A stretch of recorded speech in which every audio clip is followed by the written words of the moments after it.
Right, oh no, action. Winning.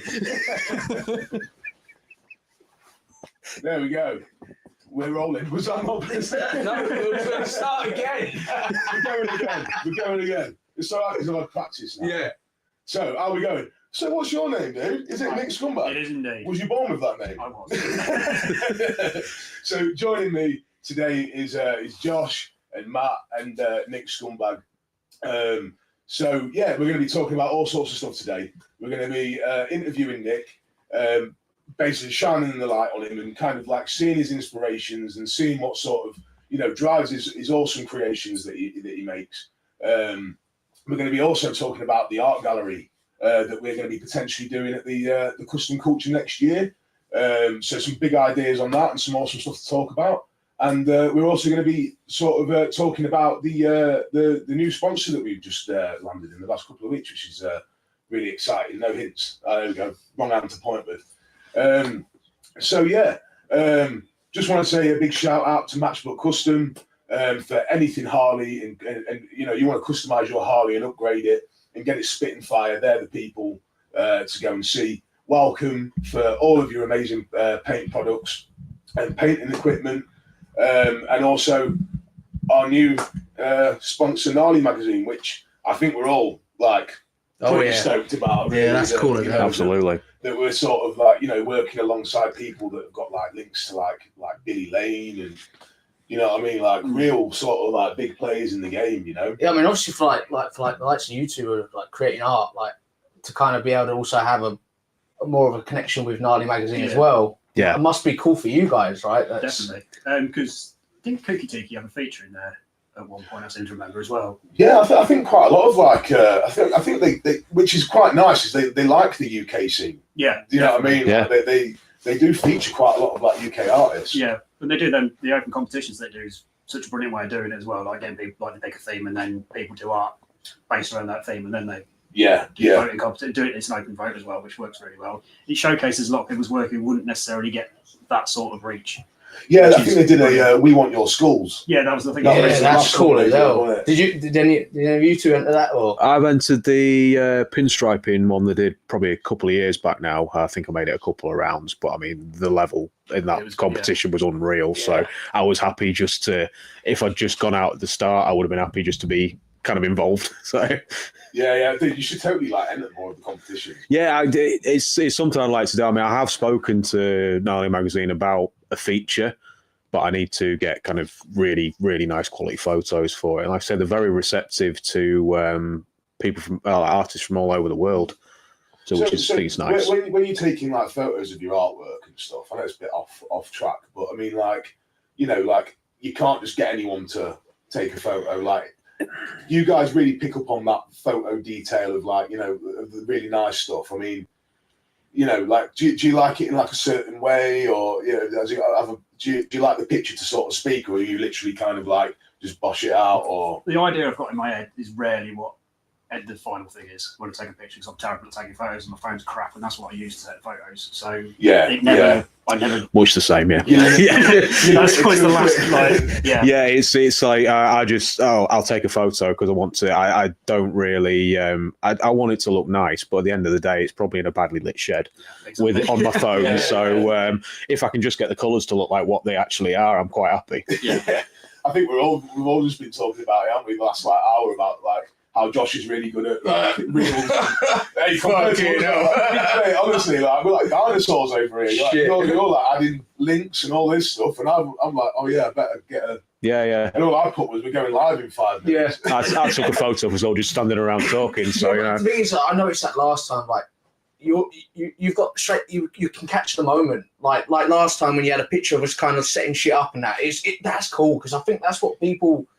Like everyone sees the nice presented, we're all ready to go, but some people also want to see kind of like the fucking hell, you know what I mean? Like what's going on in the background. Oh yeah, it's like the live stream. It's like the stuff that goes wrong is the stuff that's entertaining. Like us just all talking like idiots while the sound wasn't right.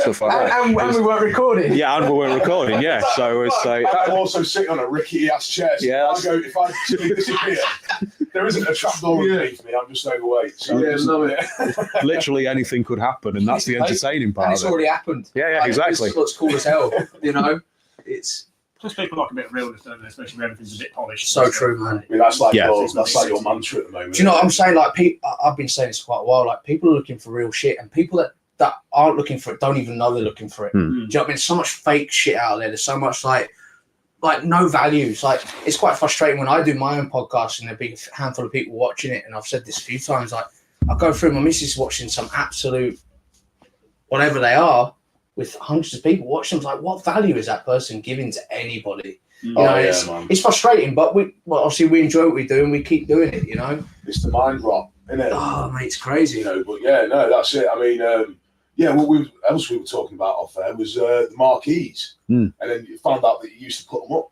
Yeah. So, like, is there any chance this time? that was a while back, about 15 years back. I used to do that for a living. Yeah, but I mean, it's a good idea. So, what Jake's talking about is we're on about. Having the modular aluminium marquees because, well, they're modular, so we can make them whatever size we want, and they're fairly easy to put up, and lots of usable space inside. You're not necessarily got the kind of visual appeal of a big top, but a big top is it's big. It's a big undertaking to actually get it put up. It's a big expense, isn't it? It's impossible. What's that, sorry? Lighting in a big top. Yeah, exactly, because of the concave nature of it. Yeah, and we were saying, like, obviously at the lower points where it's dipped into the sides, I mean, they're quite low. They're not. You haven't got tons of height.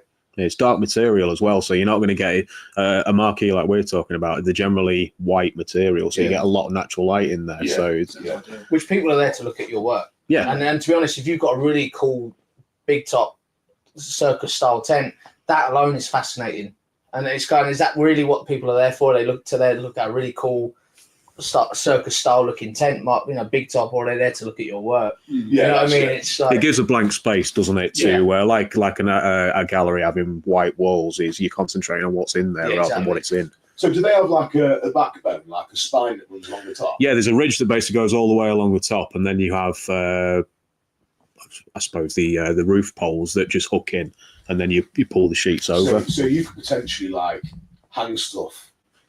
Oh, they'd be strong enough to have stuff hanging. Like a big paper mache flying eyeball or something like that. Now we're talking. Hang that off the top. Oh yeah. That's cool. That'd be cool, wouldn't it? Yeah, stuff like that. I mean, why not? I think you can actually get them lined in the drapes and stuff. But like you said, all the natural light really is what you're after, isn't it? Well, yeah, and I think you have the Harris fencing idea that we had, which is fairly inexpensive, and again, it's not too in your face. It's just you concentrate on what's hung on it. Yeah. So you have that all the way around with all the art pieces or whatever's for sale and that, and then tables set up inside. It could be a really nice space, especially if we're doing the artist village type idea where we have all the artists and makers in one huge tent. Yeah, definitely. It's a vibe then at that point, isn't it? You know what I mean? Like, it's a whole atmosphere. Yeah, you know, it's that collaborative atmosphere as well, because it's like, you know, like we were saying on the last podcast about using like the pinstriping and the airbrushing to complement each other, you know, in certain styles. Yeah, it'd be nice to collaborate with people and to have this area where we're all, for want of a better term, like an artist commune, that we're all kind of doing bits and bobs together. It'd be really nice. No, not Kool-Aid. Well, that's it. And I suppose, like, obviously, being that you two have been around a few shows and kind of obviously traded at shows, it's also nice to kind of know that it's, because obviously it can very easily become a car and bike show and then get saturated by that. But obviously that's not what the custom culture is about. It's already died that death before. Do you know what I mean? Yeah. It's very art driven, isn't it? Like it is now. The wheels are firmly on the art track.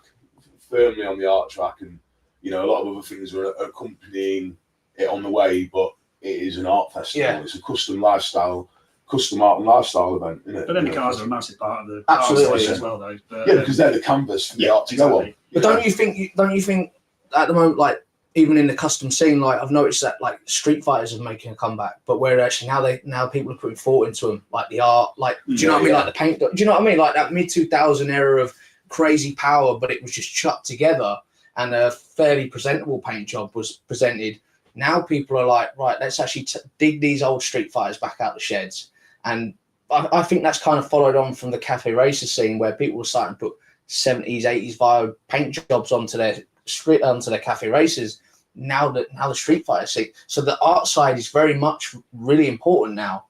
On anything that it doesn't matter how much power you've got now. Like people, the art, like the paint job, the literally illustrated art on tanks is becoming more and more bigger again, like it was back in the day. You know, I don't know, maybe that's just what I'm seeing, but I'm just seeing that there's a lot more thought going into the art side of a paint job. There seems to be a lot more art, like thought going into the artwork on stuff that didn't used to have the thought going into it. You know what I mean? Like say, like the Street Fighter, like Cafe Racers did for a bit and stuff like that when it first started to come back again. It was black rattle can. Yeah, exactly. But now, like you say, people are taking more care over that side of it as well. So it's creating more canvases and different canvases instead of just seeing the same old choppers or the same old hot rods or whatever. It's bringing more to the party, so to speak. That's it. And like by making the custom culture show very much fundamentally an art show, and where at the moment the scene is very art driven, it kind of makes sense to lead with art on the custom culture show more so than a how cool is my build. On the engineering side, because them shows already have their space. Yeah, they still do. Like, do you know what I mean? Like hot rod show. Yeah, they have their space, whereas you guys are creating a custom culture show which is led by art. But these cool builds have art on them, so they want to come and show. They still feel like they belong to the custom culture show. Thing is, though, it's like you know, like if I see like twisted metal forks on like a chopper, like the way that's been done is art as well. Oh yeah. So it's like it soon starts sort of becoming blurred lines. Oh, definitely, like that's that metalwork, that sheet metalwork is art. Yeah. How long that's taken that person, or you know what I mean, that kind of thing. So it's like, it leads in quite heavily. Totally. I don't know what it's like for you, but like other shows, they tended to be more car focused, and then the art was tacked onto it. Yeah, basically, it comes first. The automotive side comes first. Yeah, which is fair enough because it wouldn't come without the other. But it's nice to have something that's, like I say, got the art as the initial focal point, and then everything else built around that, as opposed to with the cars as the initial focal point and everything built around that, like a lot of the shows are. Yeah, well, I think that's the appeal of KKBO as a show, is we know it's the only one of its kind in the UK. Yeah. We think it's possibly the only one of its kind in Europe, although there are similar things. They've got us beat. Oh, have they? Right, right now, but they have 2030. We're coming for you. Yeah.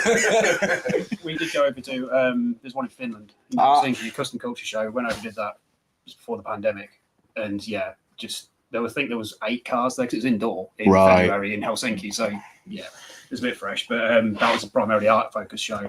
Was it big? Not massive, no. It was in an old cable factory, beautiful building. It wasn't huge. There was a lot upstairs, a lot of trading floor where people were selling more merchandise and t-shirts and things like that. But downstairs, damn near everybody was painting in some way, shape, or form. Did you do that as a trader? Yeah. Wow. I'm not a painter though, like in a pinstripe type thing. So we were a bit out on a limb, and they brought some heavy hitters over there. Keith Wiesner, he was there. Max Grundy was there. Wow. It was a good show, and that's February, I think, next year. They do it every year. Right, That's a great time to do it. They found their space. Like that time of year, there's not really. You have it indoors, and it works. I want to have a massive indoor area. Yeah, you know. Have you done any abroad, Matt? No, I haven't actually. It's something I'd like to do, but the logistics of it kind of scare me. So it's because I have a lot of big stuff to take. If it was an indoor show, it might be a little easier because I'd be taking a table rather than all the trade on and stuff like that. But you travel heavy. Like you've got a lot of kit, and you pack a lot into that. Yeah. Well, that's another reason it's got to change, and the van's going at some point because it's getting a bit much. You have to upscale the van. No, I'm going to go to a pickup and a caravan and try and separate it out because the whole kind of Tetris thing to start with, and then the effectively garage sale that happens when I unload everything, it's just a bit much. Any pickups in mind? You're going to go fancy, or are you going to go some sensible? The dream would be a square body Chevy, but I don't know if that's going to happen. It's possibly going to end up being a pickup version of what I've got, so T25. Hey, the same thing I tell my Lauren. It's easier to ask for forgiveness than it is permission. So yeah, I mean, yeah. You're just there running like. As long as we've got the caravan and somewhere to stay, and Sharman partner doesn't have to go in a tent again, I don't think she cares that much. So do you remember the first show you did then, Nick? First show I did? Like as a trader? In Hayride. Hot Rod Hayride. What did that feel like? Well, I can't remember what year it was because I was sharing a pitch with a few other people and partner, and I think it was 4 of us that year. It was all right. My work was absolute cod shit. It was dog shit. It was awful. I was just starting out getting into that side of things and just producing garbage, basically. What did it feel like for you later? Are you being like quite humble? No, it was shit. Honestly, it was terrible. But what did it feel like laying out that? Because obviously you're laying it out on the table for the world to see. It was nice to see it all together, but then as, like I say, quality wasn't completely high, and you see other people selling, and you don't sell anything, and there's no worse than it's not. Yeah, I guess that's the flip side to it. Yeah, there's definitely a. Yeah, but fair play to you for it not letting you put you off. No. It helped as well being skint at the time, so I had to make some money. Yeah. So that kind of drove me to keep making stuff, and eventually stuff got a bit better, and And was that just a time thing, or did you did you look into how to get better, or was it just literally banging in the hours? Just banging in the hours, same with anything. Whereas I was saying in the car on the way here, like to Matt, like mate, you're non-stop. Like most of us, like we said on the last show, most of us have second jobs. Like, and obviously, you were saying, you're drawing till middle of the night, and obviously, I don't know whether you have another job. Yeah, I do like part-time, 3 hours a day, maintenance thing at a local college. But yeah, that helps massively. But I don't have a life. That's the other part. I don't have a social life at all. I'd be scared to lose my creative, because it's like I get mind block, horrendous mind block sometimes. When I'm just like, I just find myself just staring, like mouth open, like I just can't quite figure out, get that that energy pumping. Do you know what I mean? Like, do you guys get that? Do you it can happen, yeah. It's Does it has it ever happened to Murray, Joe? Have you always known that you was going to sort of come, you'd kind of get the idea in the end, or if it's bad, just shut up shop and have a night off, basically. If it's really bad, otherwise you kind of just power through and just start something and hope it works out. But I've had probably only a couple of nights in the best part of 8 years where I've thought, you know what, it's just not happening. I'm going to close the door to the shed and kind of go and watch some anime or something like that and chill out. It's you try and avoid it happening, but sometimes the ideas just aren't coming, and there's no point trying to force it, because you're going to look at it the next day and go, yeah, that was a waste of time. That was terrible. Yeah. But I guess at least you've probably drawn some little bits from that. Yeah, you'll figure out what not to do, and you'll figure out what you like about it. So I mean, I'm a big kind of opponent of just powering through and doing something, but then there will be a limit where there's just no point. Yeah, just walk away. Yeah, it's like when you skid your knuckles for the 18th time trying to take an exhaustive out.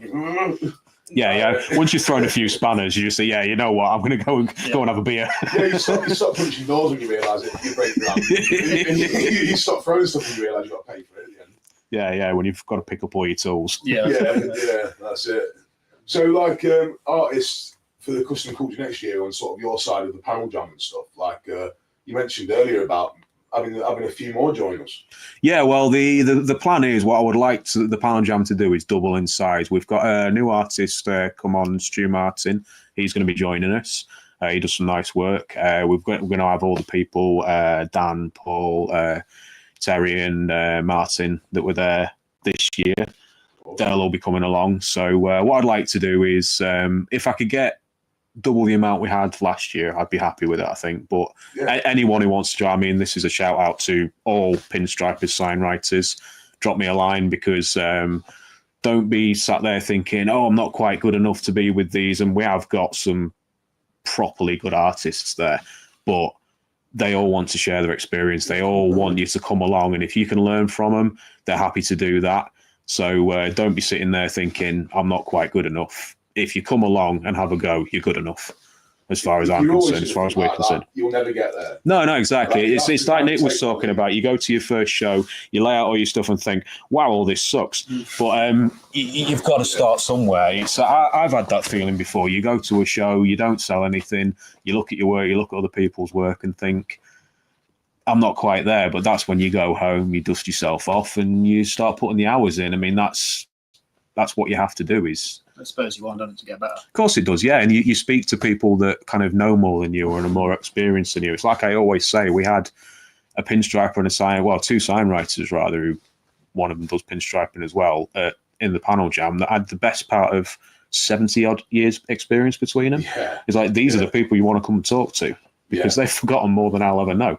I mean, some guy put on the Facebook group the other day, like, he'd like recently joined and said, here's some pictures of my artwork and stuff. And it was like, bang on. It was like, mate, you should be on the panel jam. Like, totally should. And it's... well, that's it. I think it's... You get... and also, I think there's probably the thing of a lot of these people will be in a garage or a shed or the front room doing it by themselves, and like being in front of an audience. That was a massive thing for me, was actually doing it live in front of people. I bet it's terrifying. Yeah, yeah.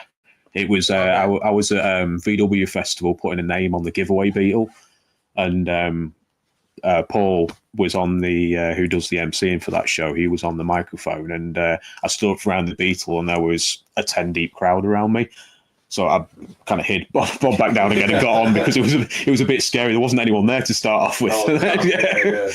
So it's like they'd all crept up on me. But yeah, it's a weird thing, because people come and talk to you, and I don't know. It's not nerve wracking so much as you tend to be in the zone doing what you're doing, but still, it's doing it live is a different thing to just selling some stuff. Your stuff's like the ultimate live. I mean, you're tattooing people. Oh, mate, you're like right there. I mean, they're looking directly into you. I mean, I've never done a show as a tattooist. I'm quite lucky where I just get to tattoo just to keep my hand in it. I don't have to feed my family off of it, so I kind of like the balance I've got there. But it'd be interesting. Have you ever done any work live, like where people? There's round our way. Which doesn't do it so much anymore, but they used to do live art battles in a local pub, and like so you had 45 minutes or an hour and 50. I can't remember. It's a cool idea. And sick, like 2 boards, a theme, go, and then like the crowd vote who's the best. Wow, that's a cool idea. That's a sick idea. It was a wonderful idea. I absolutely hated doing it, like being taken part. Right, it's just not for me. I don't like people watching me work. But then some people flourish in that environment. It didn't fit with my way of working very well. But yeah. Well, when I saw you at the Custom Culture working, you were very much kind of like, you know, just I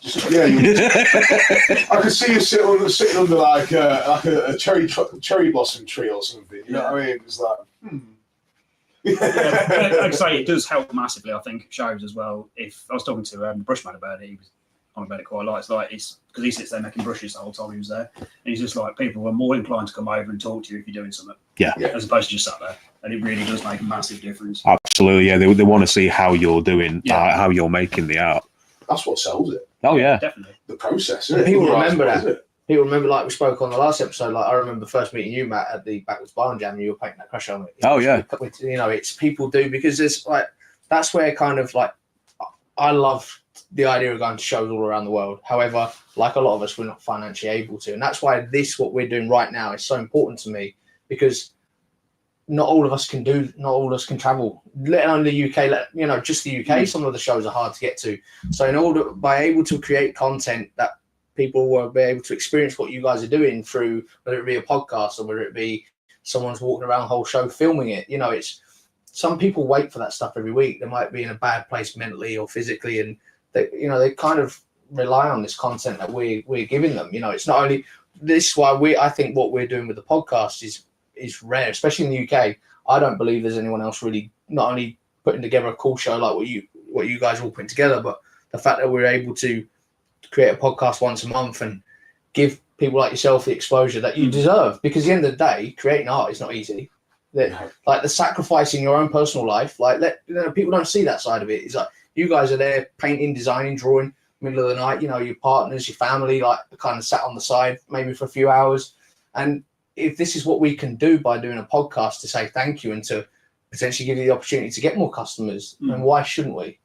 Yeah, I think, Pete, that's why people were quite happy with like how we handled the trade at the Custom Culture last year, because it like we were doing that Trader Tuesday where we were kind of like doing that little bit of a spotlight, and it's like most shows they kind of think like you should be thanking them for them allowing you to be there. Definitely. You're filling the spot, aren't you? And it's like, I want the traders to feel like we want you here, like you're making our show. You know what I mean? Without the traders, that's massive parts of the swathes of your show gone. Yeah, we've said this for years. You know, people are there to spend their money. People are there to buy. They want to walk away with some cool shit. Yeah. It's the community side of it as well, isn't it? It's like we're all artists and makers or artisans, whatever you want to call us, getting together, and we're a community of like-minded people. I like to think. And it's a great community because like I've my fingers in various art scenes over the years and stuff like that.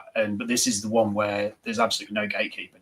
No, everybody's more than happy to share their secrets. Yeah, you know, if someone comes up and asks you a question about a process or something like that, or because I'd say I don't really paint with enamel that much, but when I did need to do some at one point, I asked a pinstriper who's not painting, bless him, but I just asked him, just give me some pointers, and I'm more than happy to. And that tends to be the way with everybody in this custom scene, which is wonderful. Yeah, and it encourages more people to have a go, and you know, which is what's the point.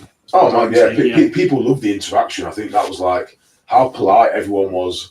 And just open to chatting. I mean, you've always been like that, haven't you, dude? Do you know what I mean? Like people walk up and you're always doing something and you're always open to chat.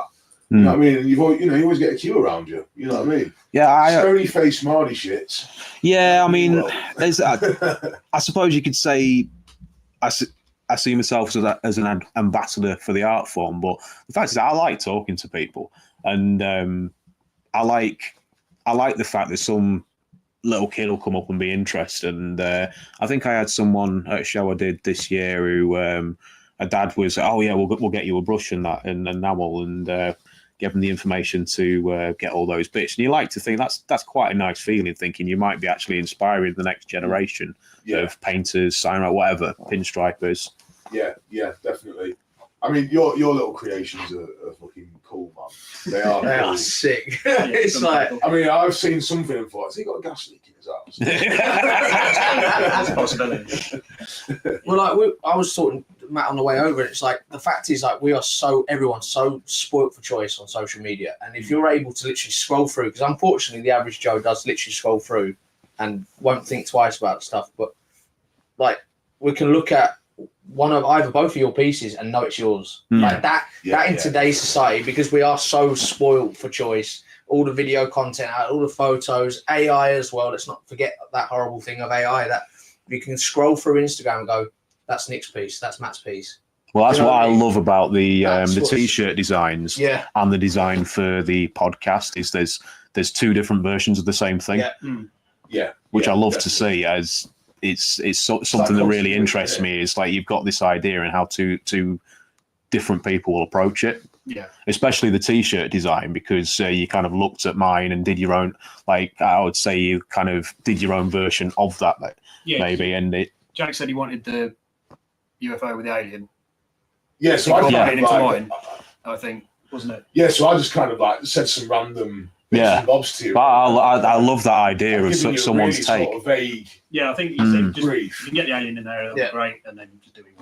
Because like, let's not forget how true this is. But they say like a good artist creates, a great artist steals. And then obviously people can twist that and go, oh, you've copied my work. No. A great artist will still inspire. They will steal ideas from somebody else and take inspiration from their piece. So it's like you say, you've done an alien. Well, you've done your take on it. Do you know what I mean? It's like, that's nothing wrong with that. As long as you are creating and you're not copying and ripping off someone. It's your own version of something, Bring your own music to the party. Exactly. And that's what's so cool about it. It's like what we're doing with the show. It's, do you know what I mean? It's, you're able to give everyone the opportunity to meet new people, create new ideas, create new contacts. Because at the end of the day, also not forget that a lot of you guys are paying your bills off of this. You know, it's exactly, it's all about just trying to balance it, isn't it? It's, you know, but yeah, absolutely. So I think, are we ready for? Yeah, let's go to our first upgrade. Is your Harley Davidson feeling a little stock? You know, like it's rolling down the road with training wheels? Does it lack that growl, that rumble, that oomph? Well, at Matchbook Custom, we've got the cure for your motorcycle's midlife crisis. Whether it's performance upgrades, custom builds, or making it look like it could bench press your neighbor's car, we do it all. Because let's face it, a stock Harley is like showing up to a biker rally on a scooter. We're the Harley specialist just outside Stamford, UK. Ready to give your bike the balls it's been begging for. Custom parts, slick gear, and upgrades so hot, your bike will practically start dating a Ducati. So don't let your ride limp along. Bring it to Matchbook Custom, where stock bikes go to grow a pair. Visit us at www.mbc.style. Yeah, that's right, we're so cool even our website's got style. Or email us at matchbookcustom@gmail.com. Side effects of visiting Matchbook Custom may include excessive horsepower, spontaneous wheelies, and your neighbors wondering why their bikes suddenly feel inadequate. Matchbook Custom, where Harleys get jacked and stock bikes cry in the corner. Yeah, I mean, we're back. We are back. That was quick. apparently we're back. Putting the world to right, we're back. So yeah, I mean, one of the things that we were going to sort of like start building into the podcast was a couple of cool things that we've all seen on social media. So like, for example, I've gotten into sort of like, you know, the tiny tykes, like red and yellow cars. Right. Mate, you can trick them up. Oh, yeah. Well, yeah. You heard it here first. Custom build it. Custom Culture Blast Off 25. We're going to build a Tiny Tykes hot rod. Mate, have you seen how cool they are? Oh, yeah. And it starts them. Yeah.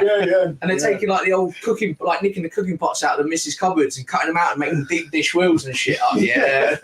Hey, that's not a bad idea, that. A Tiny Tykes build off. But see, this is like... See, I was thinking like, you know, like, you could do that, couldn't you? I mean, people build cars on a weekend for a show, so I think we can definitely get. Guy that sits near the Porsches and like smokes, and he's got. Like, RWB. Yeah, I mean, he's getting a lot of grief online at the moment because. Why does he get so much grief? Well, basically, because I think the way he builds cars is like people build drift cars, so it's rough and ready. And if you appreciate that and the fact that they are rough and ready race cars, effectively, but more recently, I think.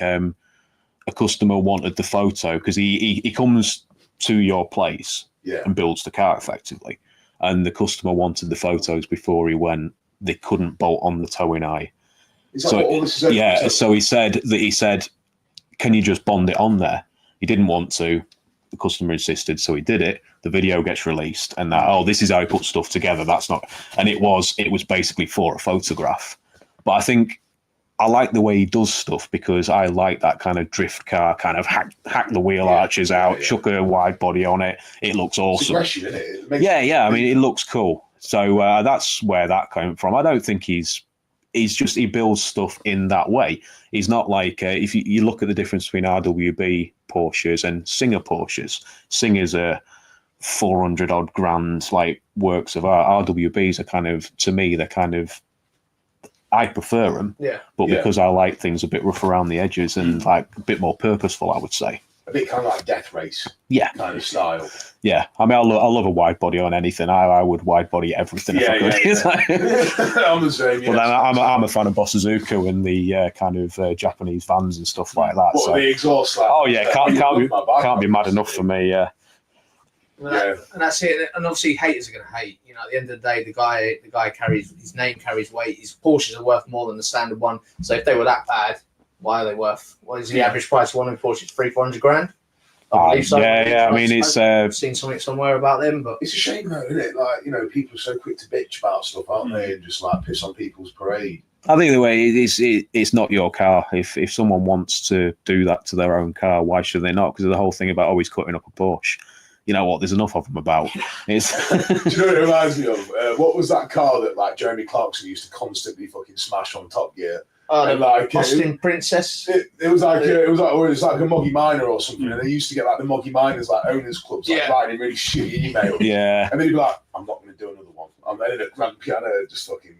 Oh yeah, that was the Marina, wasn't it? The Morris Marina. Yeah. I like them, but I get the fact that, you know what, what they probably smashed was scrappers, so it's not the end of the world.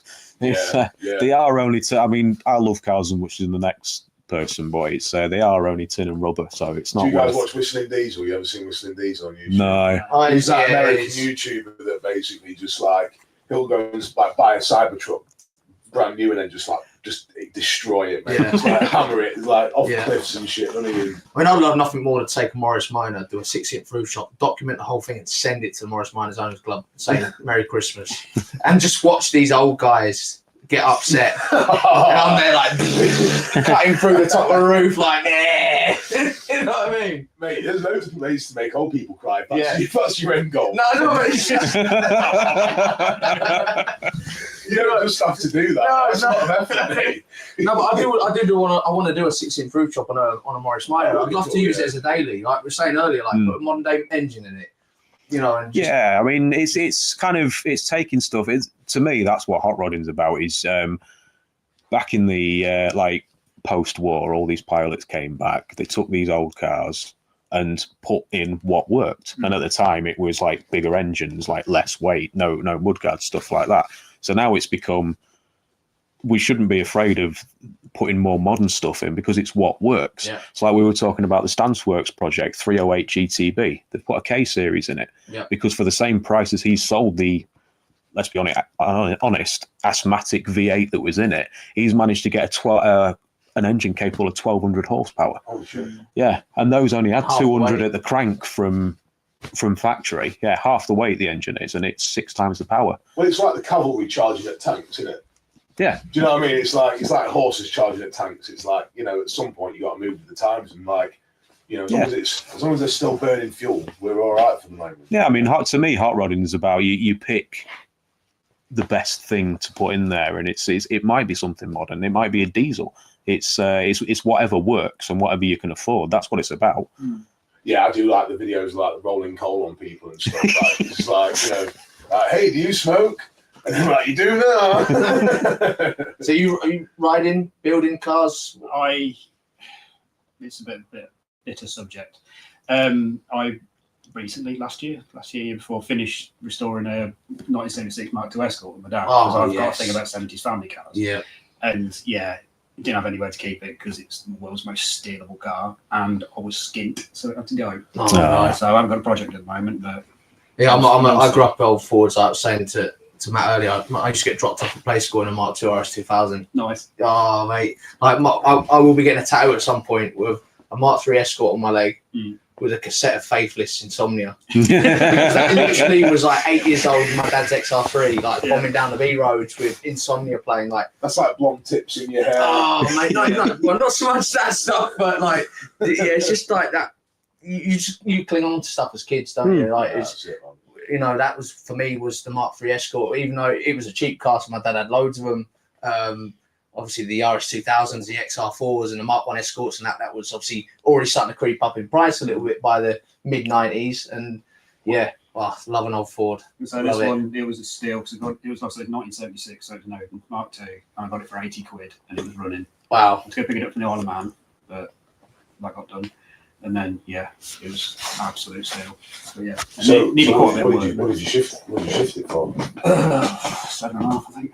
Right. It's still cheap now, isn't it? Yeah, massively. But the paint job I had on it did the job, but it could have been done a lot better. Like if someone wants to take it, basically it's rife now. It's running, it's rife now. If someone's taking it away, make it really nice. Yeah. So I redid some of the interior and stuff like that, and it was just Yes. Just a shame to let it go, but swings and roundabouts. It is, man. It obviously wasn't meant to be. No, exactly. You know what I mean? But someone will come on it at some point, I think. Well, yeah, we're all guilty of scrolling marketplace, aren't we? And talking ourselves into bad decisions. Oh yeah.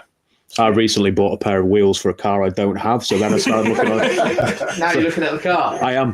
Yeah, I've found the car. I'm just trying to talk myself out of it. Yeah, I went out drinking with my mates and managed to buy a set of wheels. Wow. What were they for? They're for the 4B130, so old Volkswagen, but they were proper magnesium slot mags. Wow, that's hard to tell. And they were cheap, and I'd had a fair amount of rum. So, yeah, they got bought. And now I started looking at cars. What cars were we talking? That was the Type 3 I was on about, the notchback. Yeah, it scares because the bottom seems to have fallen out the classic car market, so it's a buyer's market at the moment. Its stuff has got so cheap.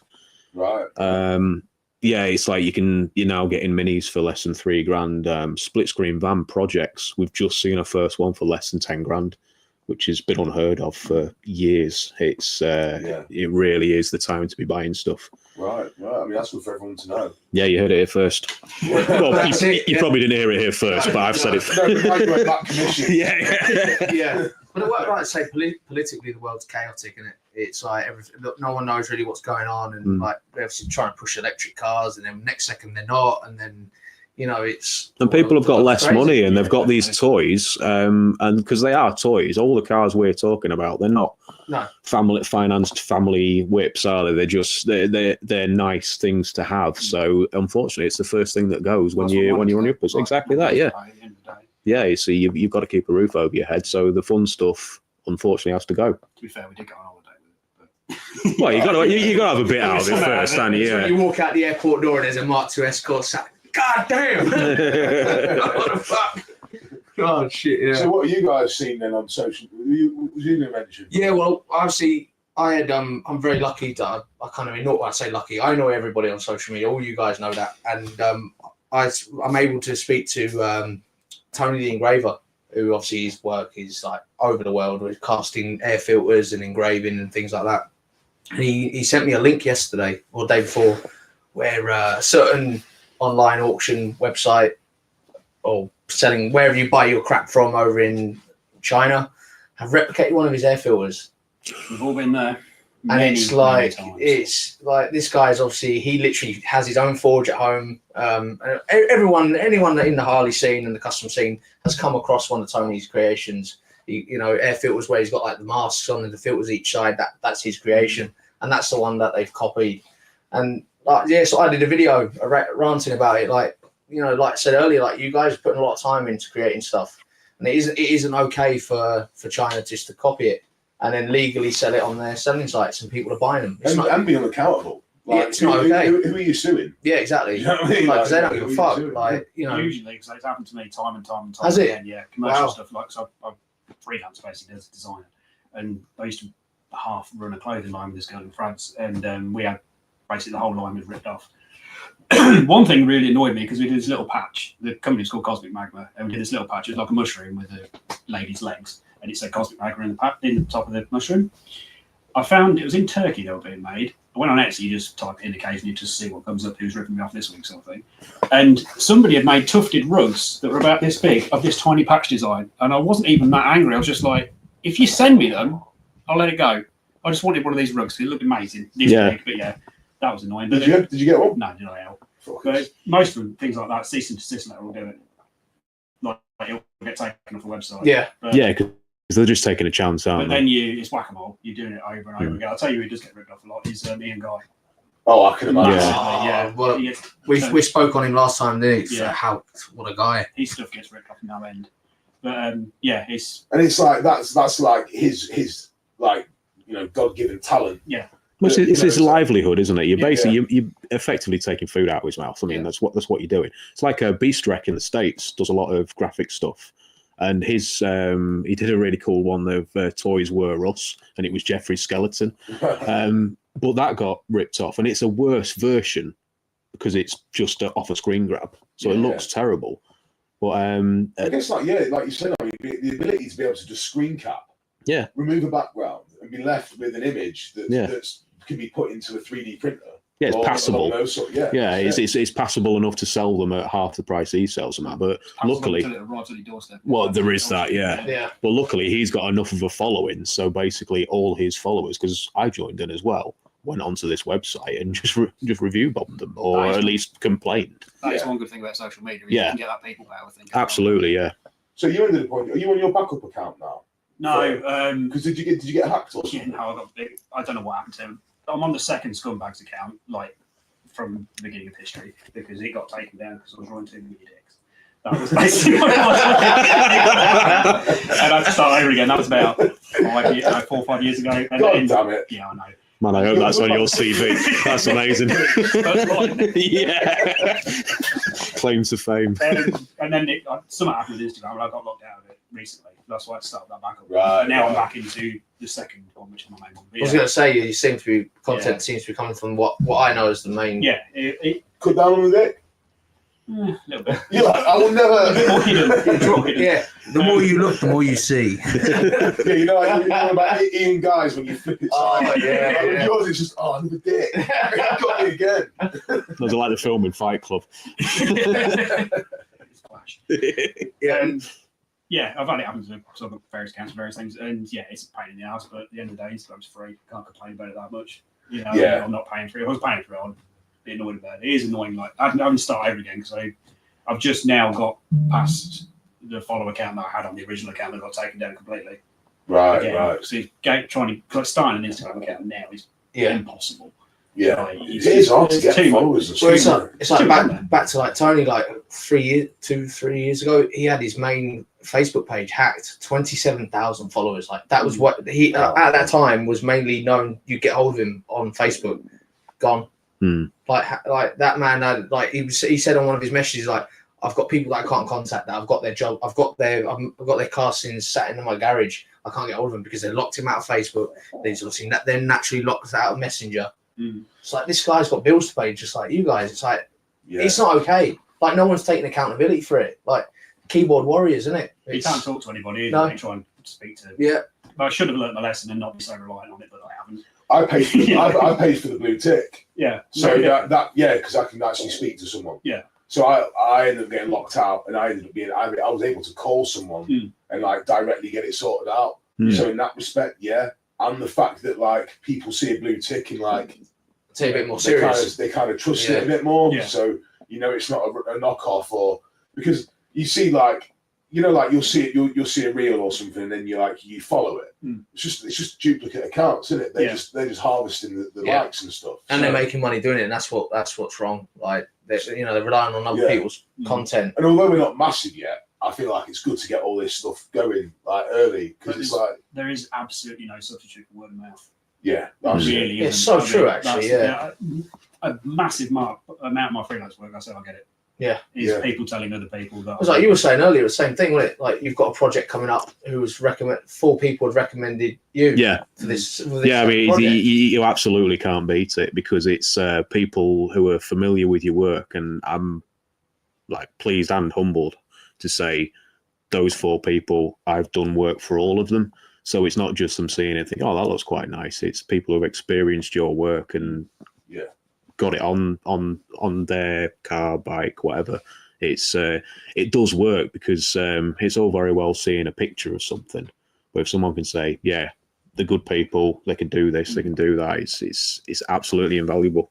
Yeah, it really is. And getting out there, doing shows. Oh yeah, getting out, doing shows, talking to people, because no matter how good your work is, if someone can come up and approach you and you're a decent person, that goes a long way, as it should. So I think if you're approachable, like you were saying before, if you're approachable at a show, people think, oh, I remember him. Yeah, it was a nice experience talking to them, and I like the work. So obviously you're ahead of someone where they just like the work, but then they never even spoke to them when they were at a show or something like that, or they were so busy they just ignored them. Well, I even heard it firsthand when someone came. One of my friends said he'd spoken to you about pinstriping, and you were like really helpful, and like you mentioned you by name and kind of said that you kind of like give them a few pointers and stuff to go back with. So yeah, I mean, it sticks, doesn't it? Yeah. Yeah, I'm the way I always look at it. I'm privileged to be able to do this. I mean, all right, I'm not doing it full time for a living yet, but it's still a privilege that I get to kind of put this stuff on people's pride and joys, and people like my work. I'm still not past the fact that it doesn't seem real that people want me to work on their cars and bikes. Oh, dude, I get excited every time. To be honest with you two on Instagram, like I see a message pop up, but if I'm expecting some cool artwork, I'm like straight on that shit. Like, well, it's like you said, I wasn't expecting the podcast. Yeah, and you said you were late to the show. Me and Matt are like, yeah, we're on it. Yeah. we got this. You see this, and I was like, oh, Yeah, that was an hour ago, mate. Yeah. So what's it like seeing people walking around with one of your designs on a t-shirt? Because I've done stuff like for commercial t-shirt design, stuff like that, that's nice to see. But when it's something that I've done specifically for something that I care about, like the show or something like that, it's brilliant. You can't quite like it. I mean, I'm not trying to get big-headed or whatever, but there was one year we did the trip out. I went to the trip out, and I had done a run of t-shirts just for myself before 6 months before that or whatever, and I think I counted 15 people wearing that t-shirt. Like, nice. I was just like, shit, I've actually done something. Yeah. You know what I mean? It's just like, it was a bit of realisation, sort of like, because you're just churning stuff out and whatever, and sort of pick something up occasionally and whatever, but to actually see other people who I didn't know, that was the main thing as well. Selling stuff to people that you don't know. Yeah. That's, there's no feeling quite like it. Well, like you sent me your 666. I was at the Bridlington beach racing, and then someone messaged me asking me if I was at the early hookup. Yeah. And I was like, no, I'm at the beach racing in Brid. And I've just seen a guy walking around wearing one of your hoodies. And I physically did my hoodies myself. You know, I weaved them, I did the transfers, and this guy had ridden from Wales. And he's, and I messaged him, like, are you at the early hookup? Yeah. And he's like, I actually rode all the way with just where. So I get excited, like, fucking hell, this dude's ridden on the motorways or B roads or whatever, and had that logo exposed. And I think people should get excited about this shit. It's a foundation, isn't it? Do you know what I mean? It's like, right, you know, like even now, like it's fucking exciting. Like, that's where I feel that we're so saturated by fake shit. Like there are people looking for, like, it changes their life. Like some people, you know, I get bad days when I'm stuck in my head. Like I was speaking to you the other day, like, I ended up in a really bad way after ended up having my trip to hospital, and I was in a bad place mentally. And like sometimes clicking on Instagram, as much as it's not a good thing if not used correctly, like seeing someone had shared something, it means something to some of us, you know, like it does to me anyway, because I'm not creating creations like you guys. I'm creating stuff on social media, and like someone sharing something, like it's amazing how it can change your day. Yeah. Do you know what I mean? Like, you know, like every time I share what, like both of you guys, like, thanks. It's like, it takes 3 seconds to share.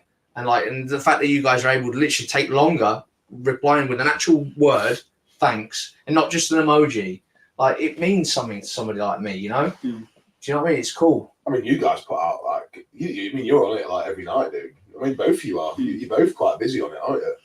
Yeah, but do you enjoy it? That side of things. The social media side of things. I made myself a promise when I started doing this that I was going to post every day on social media, because I thought that was probably, I know nothing about it, so I figured that was probably how you keep in people's minds and how people see your content. I still don't know if that's true, and sometimes I miss days, but you know, sometimes you're spending time with family and you have a weekend off, because why would you not want to unplug at some point? I don't know if I think I enjoy it because I enjoy the Instagram side of it, because it's just photos and artwork and that. The Facebook side of it can get a bit much. I only do it because I run a car club on Facebook, and it's a good way of keeping up with kind of friends and family. But I prefer the Instagram side of it because it is just kind of seeing stuff you like. It's visual, yeah, exactly. Seeing stuff you like, sharing stuff that you've done, and you cut out all of what I would say is the bad part of social media. Yeah, you can definitely pick and choose, can't you? Yeah, absolutely, yeah. I like that you get the music to use.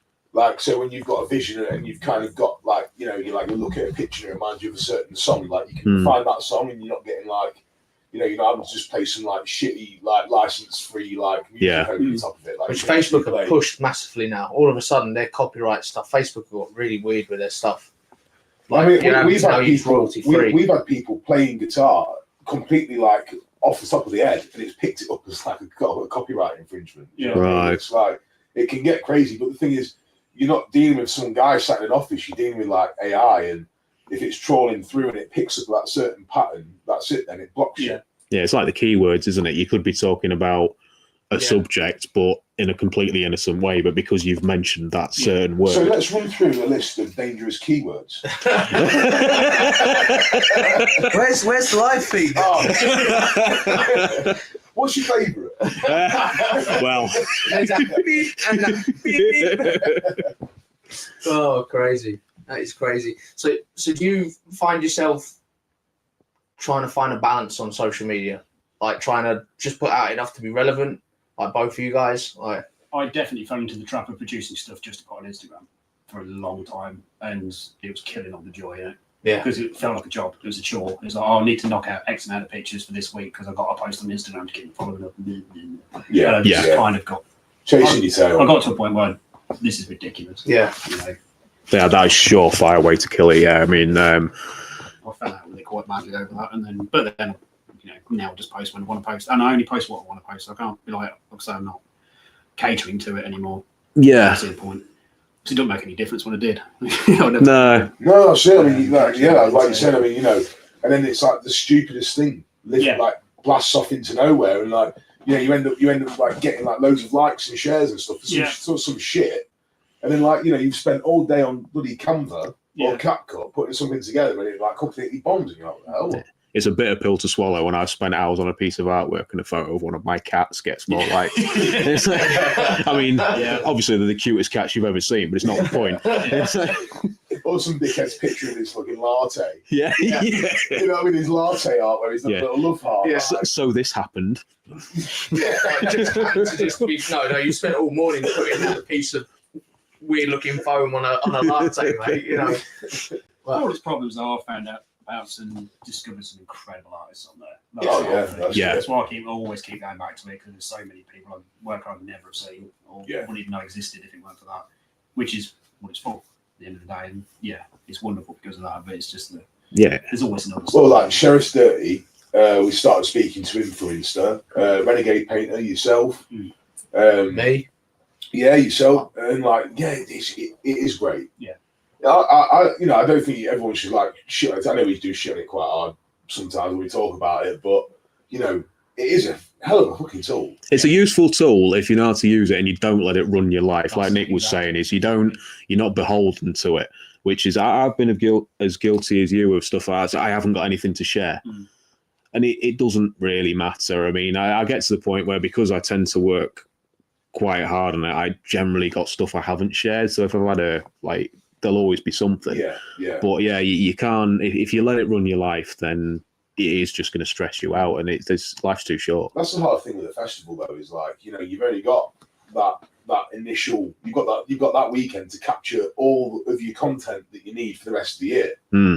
That's your one shot. You know, you fuck it up, and that's you know, that's a massive problem, because it's like you are scratching around for usable material. Yeah, but then you've got things like this. Yeah, exactly. That's why the custom culture. This is why we're able to do this sort of thing, because it's not just a one trick pony. It's like you've got that entire year's worth of stuff to carry it forward and to build up momentum until the next one. Yeah, you know? Well, we can get people interested in our plans for future shows and things, like we're talking about the art gallery, which is a fantastic idea that you're talking about running. Is I love the idea of that. Is like. Trying to get just a load of different, even if it's artists that are all present, but putting them all in one place. That would make life a lot easier if there was all there, because they can bring their stuff. Yeah, well, it would do, yeah. I mean, I was thinking kind of like, you know, like something like interactive, or not interactive, submersive. So I was kind of thinking like, you know, maybe there's a track in the woods. Yeah. And I was thinking like, what if like we kind of like played some music and kind of like made like a submersive, like immersive experience, like, you know, where you're walking through, you're enjoying it, but it's like... And then you get to that weird serial killer house. If you were walking and like, you know, there was like a big picture of like the Misfits, like skull. Yeah. And then it was like, you walked past and it was playing like, I Want Your Skull. Like, you know, or something like that. Yeah. And it was kind of like, I don't know, just... It is a fantastic space, that whole site. It's magical. Yeah. Did you like the serial killer house in the back? Did you see it? Yeah. Went a couple of times. Went in it. There's no transit seats in there. Hey, stop telling everyone. We'll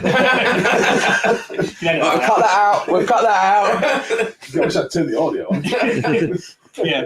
Yeah, it's because I didn't know what it was at start. So we went and saw it, and then I met with some other people. Like, oh, come and look at this. And it was just nice. Yeah, man. Yeah, and that bit with the lake and all that, because that's cool.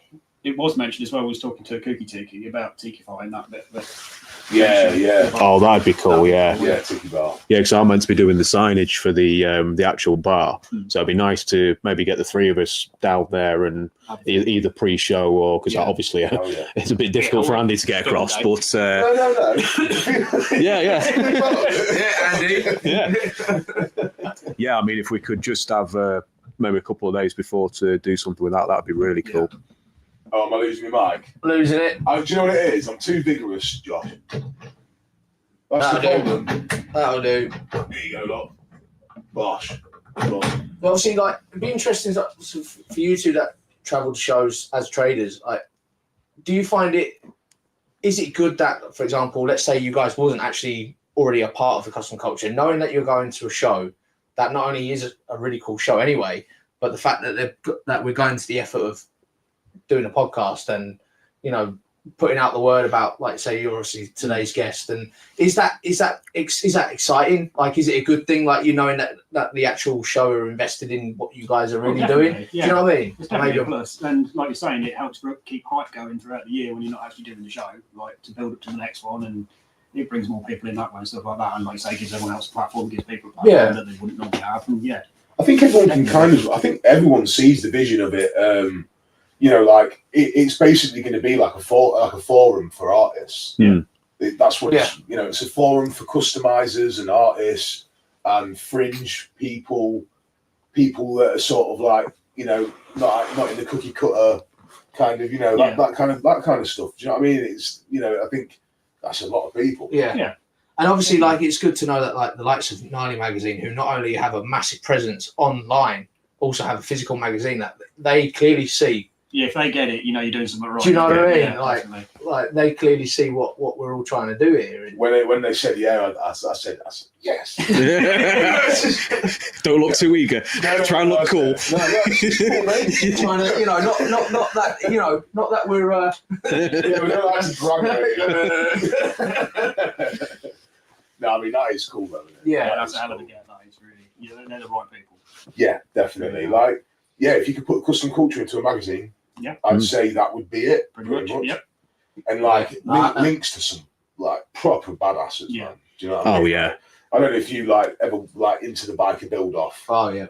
I know you are. Yeah. But like with like, so you got like Jesse James, you know, like Jesse James, and like Billy Lane and like Indian Larry and people like that. I mean, like they were like the top boys. Weren't they? Larry for me was like, I mean, in my wrist, the question mark in my pocket watch on my wrist, on my hand, is Larry's logo. Like, he was to me was a legend, and as well as many, you know, and that's kind of thing. Like, you always notice, like, if you describe Larry on paper, it didn't really make sense, and it's just like the show, like, and just like one of the cafes that I go to on paper, you notice that things that don't make sense on paper are always the most incredible. Do you know what I mean? Like, Larry was a true artist, wasn't he? He was a true artist. Yeah. You know, he's. I mean, I'm the same. The that flash on my sleeve is a version of what he had on his arm. I'm not even that into bags. I love the look of them. I love his work. Absolutely love his work. Like the polar bear on the inside, and I just his arm, and like the circus stuff. And the thing that always stood out was when Biker Build Off was going, there was a lot of these kind of swoopy, smooth, kind of 90s looking bikes. Not really my OCC. thing. Yeah. It's not really my thing. They all kind of had the same swoopy tank, but he was fiercely independent. He's like everything he built. I think he said something like he likes these bikes to look like the inside of a hunting watch, and it was the same thing. It was like everything was on show, but everything was just exquisitely built. It was amazing to look at. And he rode them. Like, Well, I mean, that's what did for him, wasn't it? Was riding that. I mean, that was that purple chain link frame shot they built, wasn't it? That's actually had the highest sale when it recently went to auction. That broke records, that bike. I'm not surprised. Chain of Destiny bike, Yeah, every single one of his bikes was absolutely beautiful. So he fell off standing on his seat. Yeah, no helmet, and that's what did him. Well, I suppose he died as he lived. That's way. I mean, that's such a shame, though, isn't it? You know, I mean, they've kept the shop going, haven't they? Because I know they still do the bash every year, don't they? Yeah, it's the something. party in the yard or something that they do. Indian Larry Legacy is in it. The shop's now known as. Over in the Bronx, because isn't it the fellow who did the upholstery? Is it Cox who's running it Paul now? Cox. Paul Cox, that's it. Yeah. Yeah, he's doing his. I think he's doing his own thing now. But again, and that's the thing. Like where I go back to, people look for real shit. Like, why was Larry so successful? Because he was real. He was what he was. He didn't give a fuck about anybody else. Well, he never followed fashion really, as far as I can make out. He built what he wanted to build, which is I've got a huge amount of respect for. Because I mean, he arguably could have made more money building some swoopy kind of long fork type thing, but it wasn't what he was into. He was into building these amazing looking, kind of really tough looking chops and twisted metal forks. Oh, he was pioneering them. And I'm sure they'd been done before, but literally, and getting them straight to the point where they can be carrying a front wheel that's way out there, so there can't be any room for messing around. Like, it has to be on. I mean, like that fabrication skill as well. That kind of comes back to earlier what we were talking about, isn't it?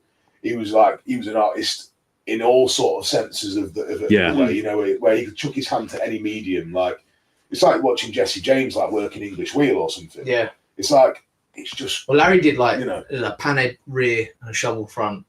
I mean, how much cooler doesn't that? How fucking cool is that? You know what I mean? It's like. Do you remember the one with Billy Lane and the hubless wheel? And the guy said that he'd invented the hubless wheel. Oh, they really didn't like each other, didn't they? Because Billy Lane was like the hard partying kind of, and dude, and the other fellow was like deeply religious, wasn't he? So they really didn't like each other.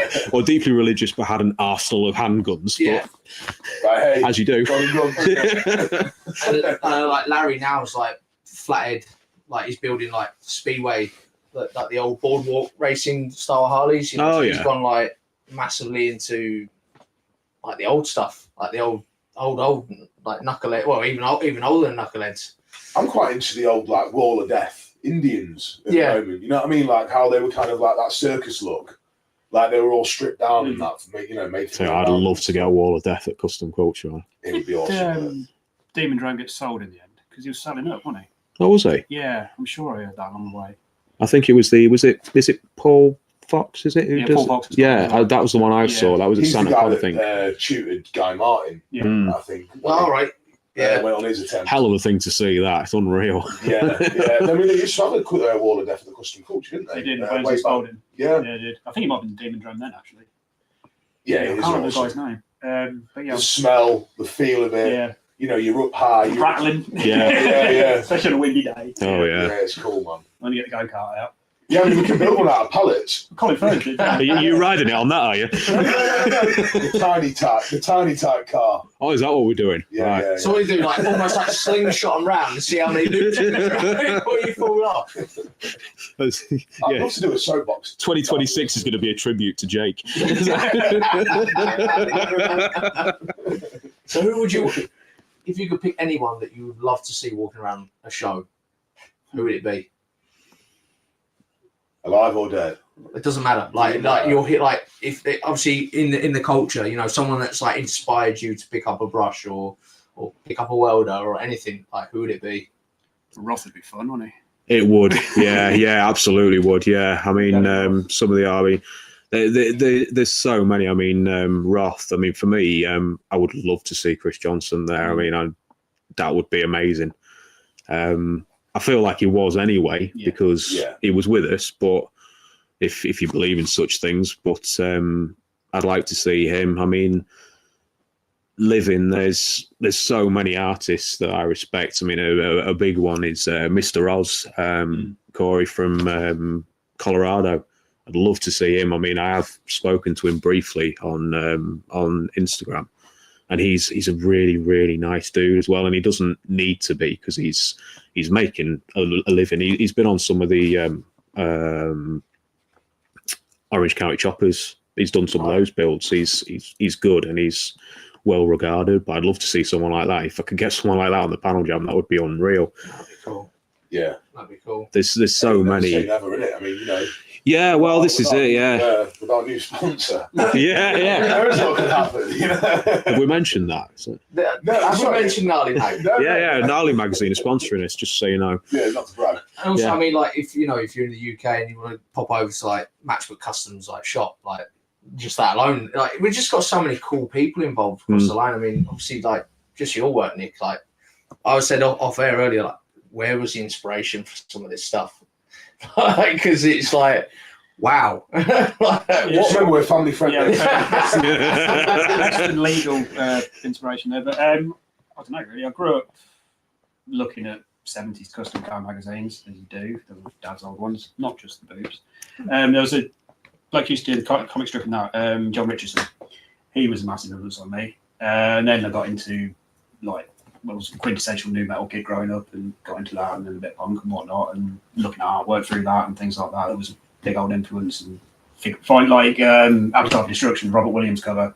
Robert Williams is a big old influence as well, and that's where I first saw his work, was on Guns N' Roses album cover and that, and and then got heavily into like 60s psychedelia and like the Zap comics and Robert Crumb and people like that, and just got from there, and like Spain Rodriguez, people of that ilk. Basically, there's a lot of influence comes from that, and I was always drawing as a kid, and it just got progressively odder and odder. And I remember I was thinking about this the other day because I thought I might get asked a question like this, and I'd have been about 8 or 9, and was all at my nan's house. So she used to have a big family do after Christmas. And I distinctly remember one of my cousins was sitting there drawing. And I distinctly remember one of my cousins asking me why I never drew anything nice. And there was just fair enough. So it goes quite far, right? Back. Yeah, basically. Because like what I think is crazy is like I remember first speaking to you at the Custom Culture Show, and the first thing I thought you'd taken inspiration from the Dragon Ball Z. Do you remember? It's like obviously Dragon Ball Z being a massive influence in the anime style, because obviously the character like one of the characters you drew resembled like the old, I can't remember his name, but in the comics or in the cartoons, but resembles the old guy. And obviously you know, but either way from that, then we get talking about both knowing Dirty Wizard, and it's like how fucking cool, like that's how powerful social media can be, you know, like, and because you said, oh yeah, I'm friends with it, you know, done whatnot, and I did some designs from it. It's like it becomes a very small world, doesn't it? Right, very quickly. Yeah, but it's a community. It's a community that works well together, I think, because like I say, everybody helps everybody else out, and there's a knock on from the Custom Culture this year. I'm doing a bit of a collaboration with Renegade Painter. Oh, I can't say what, but well, first of all, congratulations on that. Cool. You know, also, no, what is it? Nick started wising the ways of it, but I'm also Matchbook Customs are having it because they're just down the road from me, which I didn't know until I came to the show. They're literally 10 minutes away, and I didn't even know they were there. That's cool. But they're having a Christmas open day sort of thing, and I'm going down there doing a bit of paint. And when is it? The 7th of December? December, yeah. It looks like it's going to be banging. It does. They've got like enchilada, that Eat Your Enchilada guy going, and got guy playing live music and whatnot, and then if you're free and you fancy a trip down to Stamford, man, I think I'm out the country. That's a really bad excuse, dude. Yeah. But it's not like you can't just get on another plane. I'm only going to be in Tunisia. I'll be there doing a bit of painting and messing about. So awesome, man. What, like, you're gonna sort of like have like smart pieces up and around? Yeah, I think that's the plan. And then he said bring something to do just to show off a bit. But it depends on the weather, because I'm not going to be able to do anything in Namely in December. Have you been down there? Yeah, we went down a couple of weeks ago just to have a look. It's a beautiful place. Awesome. I've only seen pictures. Oh mate, you're missing out. It is cool. Because funny enough, I've been down because there's a friend of mine who's got another unit in that bit. He doesn't do it so much anymore, but Roadhouse. He's like do shoebox floors and things like that. Right, in the same area. So I've been down there, and Matchbook would have been there then, but I didn't notice it somehow. Right. So just blinking. Yeah. But yeah, it's literally just on the road from us. So yeah, that should be a good do. Oh, but they're both knock-ons from KKF. Yeah. So it's KKBO, sorry. That's what I mean about the community side of it. Yeah. It leads to things like that. It brings people together, and then those people go off and do their own little things together and stuff. And that's what it should be about. And that's what it used to be about when it first started out. And that's what it's about now. I mean, you was only at the show like 5 minutes, and you'd already had people coming up to you, hadn't you, like getting you to do trophies and shit. Yeah, it does happen. I've got a few now that'll come and see me, and if they're other traders, then I'll try and help them out as best I can. But I do a lot because I do a lot of that. The Volkswagen shows is one I go to up in Alnwick up north. I go to do the trophies effectively, and they I do that as a job for them and trade. So it's something I get to do, and I feel like again, the community aspect of it. You're helping out your fellow traders. Yeah. So if someone wants, can you do me a quick sign? Yeah, no problem. What do I owe you? You don't owe me anything. You know what? That was a coffee bar. So you know what? Yeah. Give us a couple of hot chocolates later or something like that. So you want to help each other out because you're all there. It goes far, doesn't it? Like the fact that you turn around and said, you know what, don't worry, like that, just give us buy us a coffee. Like people can fish out the bullshitters. Like if you're in it just to make money, if you say straight away, that's 50 quid or whatever it is, they're gonna go, do you know what, mate? It's great to have had you working, but I might not consider you next time. Yeah. I mean, it isn't always about the money, is it? No, I mean you want to try and make a living, but also it keeps coming back to that word of community. We want to help each other out. We want to give each other a leg up. Good karma out there. Yeah, and if that means just swapping a bit of work, it still works. There's a few things better than doing a real nice art trade, is there? Absolutely. Yeah, we do it with the group of pinstripers that I'm quite friendly with. We've on and off, we've done it where we trade work, and it's great because you end up with a piece by someone you like or just a mate, basically, and something nice to hang on the garage wall, and also you know that you've made someone happy with your piece as well. This is going to be the thing with the art gallery is like we're going to be looking at. So it's like there'll be like the show, where people have got like their not regular stuff, but their work, their normal work, and then it's like what I'm thinking is maybe like the creators, they're going to have to get in touch a little bit beforehand because we're going to need to piece this gallery together. It can't just be like thrown together if we want to do it the way we're going to do it. But like give us your best, the best of your best, like whatever you think is your best work. Like, and we will find a creative way to exhibit it for you, and also sort of like underneath we can put your tags and your Instagram and ways to get in touch. And if you want to sell it, you put a price tag under it as well. So I think maybe that's how. Yeah, because the thing is, Andrew Cookie Tig again was on about it because he's created some pieces that he doesn't necessarily bring to sell because he knows they won't sell because they're really high end, but he just wants somewhere to show them off. Yeah, that'd be awesome, and that's the thing. I mean, I've made stuff in the past that I'm never going to sell because nobody's going to want it, but I put so much work into it. I'm really happy with it, but it needs somewhere to be seen. Or maybe we ask everyone to do a piece around the theme of the show or something like that, and like say like B-movie, horror movie type thing. Everyone do your version of that, and so what, like kind of like write a very small brief. Basically say we know what the theme of the show is. What's your take on that? Yeah. And it could be like some mad kind of painting from yourself. It could be it'd fit well in the woods as well, wouldn't it? It would, yeah. It's like some pinstriping. Maybe even scattering that out around for everyone to enjoy in different parts of the actual. I mean, that'd be cool. I mean, I think it could go anyway. You could have like a wall in one of the marquees with it all set up like a gallery, or you could do like a trail, like you say, and or even just dot some small 3x3 gazebos through the woods and have a few pieces up in each one or something like that. Yeah, that'll work. Which is also not taking away from what the idea of the actual art gallery. It's also giving the artists another opportunity to showcase their take on the theme as well as the art gallery. It's there'll be an interesting variation of ideas, and as Jake's just said, it's like you kind of do your best piece around that, and we'll stick a price on it for you, or we could even auction them off if people were willing. It's and proceeds go to the charity, and away we go. You do a silent auction, all that, You know what I mean? That's and then it's kind of like there's not a hustle and bustle, like it's kind of like happening and taking place as they go, kind of thing. Which obviously, like that's interesting. You mentioned about the charity because that was something we didn't really get the chance on the first episode because we were like fresh to it and like covering kind of everything. Well, like Jack Russell's just been like out the door, aren't they? We were excited. Like, how cool was that charity? Like how cool! Like what they're doing for the children. And I mean, it's wow! It hit home when you walked in there and you saw the little baby shoes, like you know what I mean. You're like, And cheers, Josh. No. But I mean, like it's so cool. Like again, they're giving them hope. Yeah, that's it, man. And again, around art, you know what I mean. So it's like crazy how it all everything connects together. Like the cars, the bikes, the art. Like it just like their charity is their artists creating incredible shoes for incredible warriors, incredible children. You know that.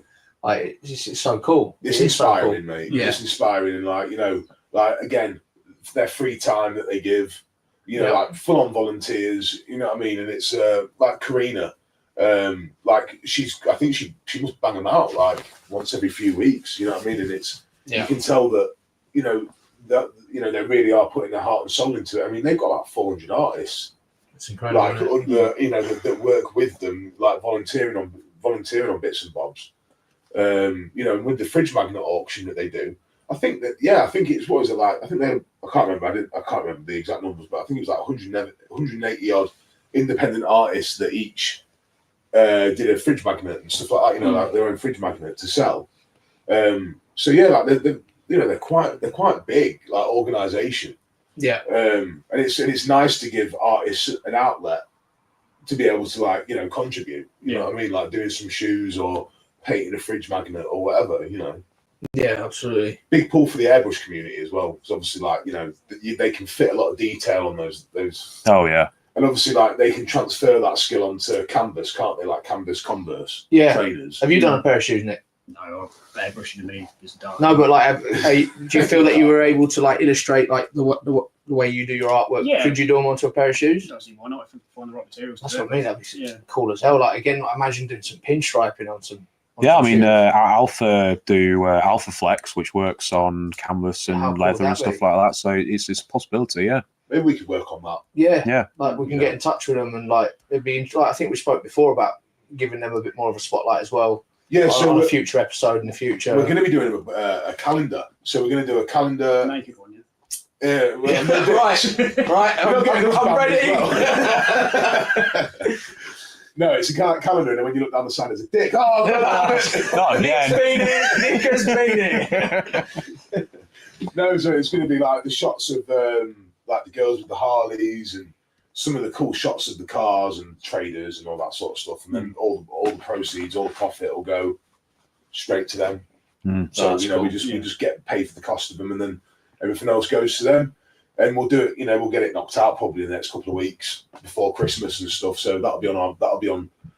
Probably try and get it on quite a few people's merch stalls, online and stuff, and see if any of the sponsors will put it up or do a bit of a share and get them sold and see what we can do. So I think now is the time we'll go to our next ad break.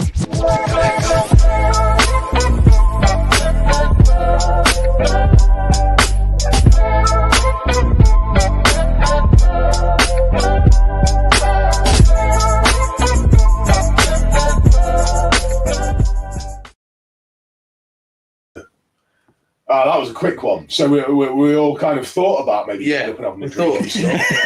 So rerun it. So I'm about to light a fire under you, dude. I'm about to mention some four letters. Don't do it. The new GSPR regulations that they are screwing small businesses with. Now, it's knackered, isn't it? Yeah. Top and bottom of it. No one really knows. So can you explain? No, not very well, because no one really knows what's going on. That's part of the problem. There's been no clear thing that explains it very well. He did send me a video actually, which I do need to watch, but this bloke does explain it. But he's like just an so this could be the end of sending your artwork over into the EU. Yeah, I don't sell that much artwork online, but I also run a magazine which I do sell a lot of online, and that's where it's going to hit me personally. But then I know people that basically a good third of their work will go to Europe, and they now can't send it without jumping through all these hoops and forking out. Like I said, I don't really know the ins and outs of it all because I've looked into things and I've seen different conflicting stories about it and whatnot. But yeah, I mean, I've become friends with a lot of the traders, on Facebook and stuff, like one-to-one, and I've seen a lot of them sort of, really like pulling their hair out in frustration because, they're kind of like, what do we do now? I mean, in a perfect world, because there was this IOSS thing as well that happened a few years, last year I think it was, which was a similar sort of Brexit knock-on and all that, but where you have to have this specific number to ship to, like a customs number to ship to a certain country. Denmark was one of them. But like Etsy, for instance, because loads of people sell through that to all over the world, they had their own code for the entirety of the website, so it covered everybody. Right. That's what needs to happen with this. Right. I think it's the only way I can see people surviving. Like, if there's some like thing like on a website like Etsy or whatever that did cover everybody's on there, so it enabled them to sell to Europe. Why has it happened? Brexit. What a load of shit that was. Also the reason I can't trade in Europe, like, because we haven't done a European show since Brexit either, because it's just impossible. Right. Because you have to declare everything, each individual thing. I mean, the small amount of looking up I did on it was kind of like you have to have a known responsible person within the EU to sort of vouch for you in the place that you're shipping to. I mean, that's crazy talk. Yeah, and people are doing it. I'm willing to do it, but they're charging for it, which you would, wouldn't you? So it's spare money that people haven't got. Yeah. It's just crazy. knack at it. Simple as. Unless there's some turnaround or something gets put in place. And like I say, one of the main problems is I personally haven't been able to find anything that's a definite explanation of what's going on. So that's the main issue, then, isn't it? Is that it's too vague. They've released something that is partly formed. Yeah, and if you did have an explanation, you could start thinking of a workaround. Exactly. Yeah, you know where you were, and then you could figure it out. But if it's all that vague, I mean, what can you do apart from wait and see? Which is not really a tactic, but no, especially around Christmas time, it don't help. No. That's the other thing as well. Bringing it in December the 6th, I think it is. No, not the 6th. Oh, right, just right before Christmas. That's perfect, that, isn't it? Yeah. So just nonsense. So like with like the likes of like North and South America, and it's like you can ship to the States in about 3 days now. Yeah, 3 or 4 days. So basically I sent a bunch of magazines to Portland earlier in the year, and it was quite a substantial weight, and it was on the person I was shipping it to's doorstep in under 2 days. Bloody hell, it was ridiculous. I couldn't quite believe it did it that That's way. crazy, and it wasn't massively expensive as well, which was nuts. See, do you reckon that's going to be the saviour to this situation in a certain respect, or do you think that America's quite saturated and I do. I can't remember the last thing I sent to America personally, like artwork wise. But then, like I said, I don't sell massive amounts online anyway. But I think I don't know, because so many people here have connections to mainland Europe and people in mainland Europe who are more inclined to buy from somebody sometimes, and it's just I don't know where it's going to end up. And I was again talking to Cookie Tiki about it, and he said his problem's eBay, because he can't buy anything from over here on eBay anymore. Oh, right. Because he's in Northern Ireland, and he's included Northern Ireland because they're still technically in Europe. And he said just pain in the ass. But it's little things like that. I mean, I didn't even take that into consideration, but obviously there's a lot of people get a lot of parts and a lot of bits and changes everything. Changes everything. Yeah. So then what, you getting shipped stuff from? Yeah, I mean, obviously, I've sent a couple of bits to Europe, like a couple of bits of clothing. But again, I'm quite lucky that I haven't really had that. I mean, I do know of people that have actually opened up warehouses, units abroad, and I'm guessing for these. I don't actually know a lot about this. What we're talking about now, I've got a rough idea. I think nobody does. It seems to come out of nowhere. And that's why we kind of added this onto this episode, just in case you're a trader, small business owner, or an independent artist, and you've kind of like, you've heard it. I thought we'd maybe give it a bit of a brief mention, just to kind of, give a spotlight to it and let people know. Because I found out through somebody posted about it on Instagram, because it's knackering their business. Yeah, I found out about it because you posted about it on Instagram. Yeah, it's. I mean, if anyone can comment and tell us what's going on, please do. What this is all about, because obviously it's gonna affect people. Yeah, it's gonna affect people in the culture that we're all a part of. And it's not on, is it? It's why are they doing it? Stupidity, I think, trying to just control everybody. I think it was something that was supposed to have been done, that they had the opportunity to sort out when Brexit was happening, but they didn't do it. That doesn't sound right. You're talking about the same people, yeah? It's something along those lines, but like I say, I don't really understand the whole thing. So No. I haven't got the energy to delve into it as well. That's the other thing, because it's a language I don't understand.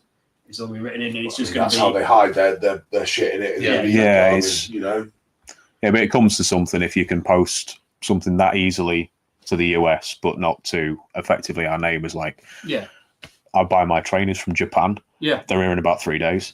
Yeah, and it cost about 13 quid to ship them. It's I think that's the way. I think by shipping times shortening, that's like the market's becoming more available, isn't it? you're not waiting like 3 or 4 weeks for something from the States to come. Oh God, I remember buying some headlights for my Volkswagen, and they took 6 weeks to arrive. I mean, granted, it was cheap, but they still took 6 weeks. They must have just chucked them on a boat, I imagine. But for now to a couple of days, that's just unreal. I mean, our new banner, our new sponsor is that Gnarly Magazine? Yeah. Right. I don't like to talk about you haven't said it. So, I mean, that was here within like 3 days. So, good on you, Gnarly Magazine, and thanks again for being our sponsor. Oh, are they sponsoring the And this one's sponsored by Love Funny, guys. I think we're kind of getting towards the end and stuff of this one, and I guess the next one will be like the Christmas episode. So full on Christmas outfits. We're not doing Christmas jumpers, are we? I'll be a naughty little elf. I don't think I don't own a Christmas jumper, so no one's vibing off that. No. Right, so it'll be the same as what have you got? Are you done for the year now, dude? Is that you kind of? No, I've just done a full design door designs, door graphics, and flames and some lettering on a truck yesterday. That was cool. Cheers! Yeah. That was a fun one actually. I've got, like I say, I'll go on holiday at the end of this week coming for a week because it's been a while and it's been a busy year. And then I come back and I'm doing a race livery on a Fiat Panda. Nice. How cool is that? Yeah. Bog standard Fiat Panda. Oh no. It's very cool. Yeah, it's a lad called Joe, and it's I believe he's built it himself, effectively, and a Bath-tuned Panda with some really nice bits on it. Panda? No, old one. Old 80s one, yeah. Nice, it's a cool-looking thing, yeah. I get to do that, and then I think I've got possibly a weekend off. We'll see how that goes, the way this year's been going, and then it's Christmas. Do you remember we could do a show? We could fit a show in there, couldn't we? Oh, yeah, absolutely, he's got off, hit him up. Yeah. He doesn't want that weekend off. What about you then, Nick? What have you got planned for the rest of the year? I've got a pile of freelance I've got to wade through. A couple of album covers and a couple of tour posters to do. Oh, a couple of album covers. Yeah. Nice. Can we say what album covers they are? One's for a band called Tall Pines, California 2-piece. There's one from a guy who used to knock around with back home, Matty Aylett, like one man and a guitar. A bit Dylan, a bit Oasis, he's a good lad. And then name drop, I'm doing Bram Bjork's tour poster for when they come over in January. So, right. Sick with the hell. So that's quite nice. And then I've got a few other bits and bobs. Then I'm going to Matchbook, like I say, on the 6th or 7th, sorry.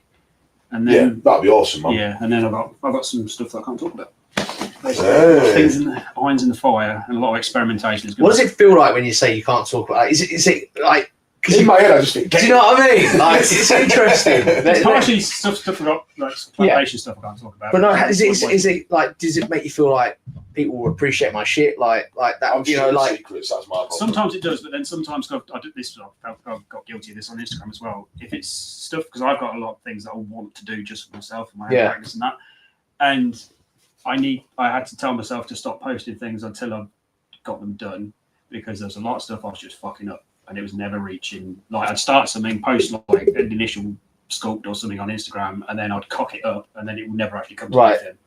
So there's stuff like that as well. Whereas it stays in my head until I've done it, and especially because some things I'm having to build equipment to do and things like that, and just So now I just need to do stuff, get it out there, get it working, and then I can start talking about it, as opposed to start talking about it and then try and get it working and fuck it up. So you all need to basically go ahead and follow you then, don't they? Really, on the social, keep up to date.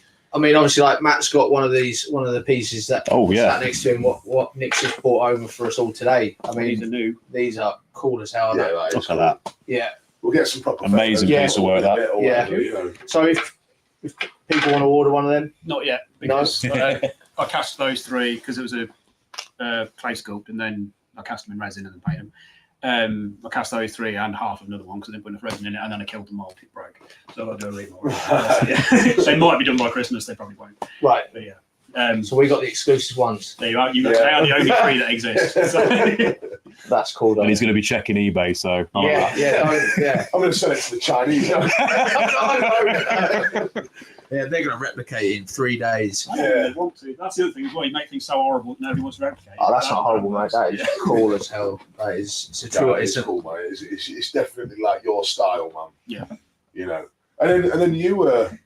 You went and interviewed Lloyd. Didn't you? Yeah, that was a cool episode. Cool guy. What a cool guy. And everyone can catch that on your. Yeah. Well, I've got video content on SD card that I currently can't edit, but they can watch the live stream version, which is obviously a little bit jaggedy or whatnot. And there is some really cool footage of him TIG welding some brackets onto a frame and making some spaces. Again, just a real humble guy in what he does. You know, he's very humble considering he's probably ranked one of the best in the UK for.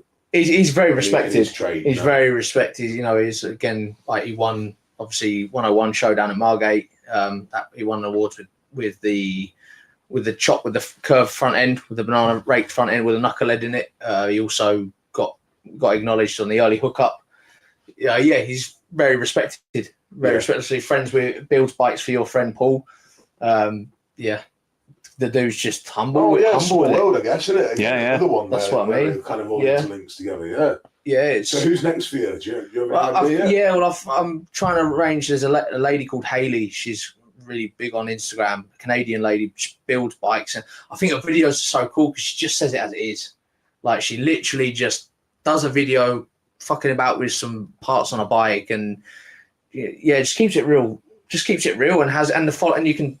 People like what she's saying and what she's doing, and it's really great to have more women builders out there. 100%. Do you know what I mean? It's because at the end of the day, it isn't just a man's world. You know, the custom scene with Harleys and hardtails and cutting up shit. So hopefully I'll have her on my next episode, and just kind of see where it goes from there. Really awesome stuff. Well, I think that's another one in the bag, gentlemen. I think we've done well. We're not done bad. Really good no one's on fire. No pigeons. I'm not have to cut out. Literally, we were sitting here. This has never happened before, and literally, all of a sudden, like 2 pigeons just like bombed themselves into that wall.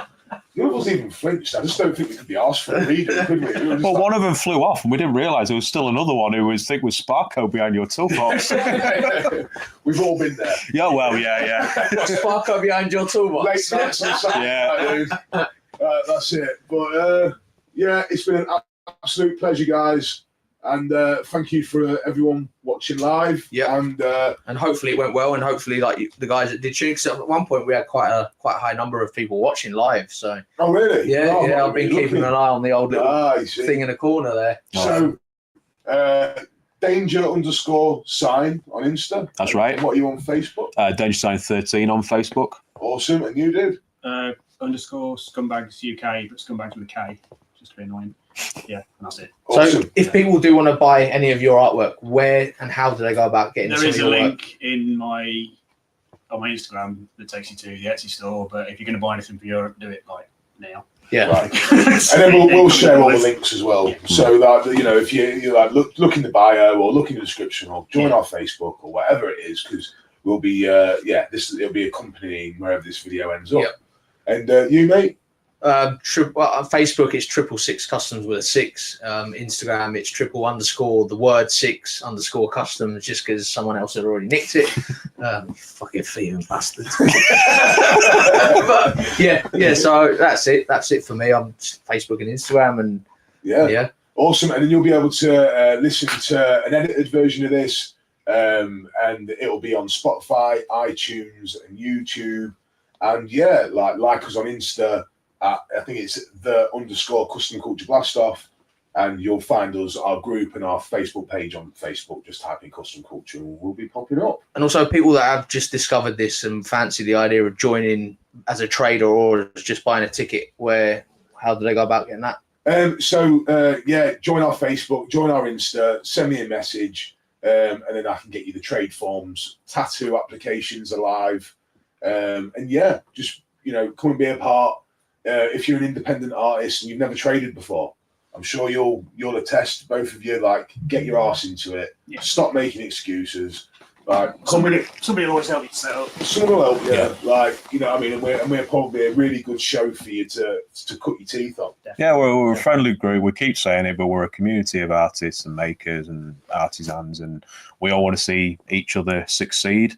On that note, any of you pinstripers, give me a shout, because we want more of you on the panel jam, or sign writers, and also traders in general. Yeah. Awesome. And remember to comment, give us your feedback, let us know how we did, let us know what you'd like to see on the next one, what you'd like to see at the show.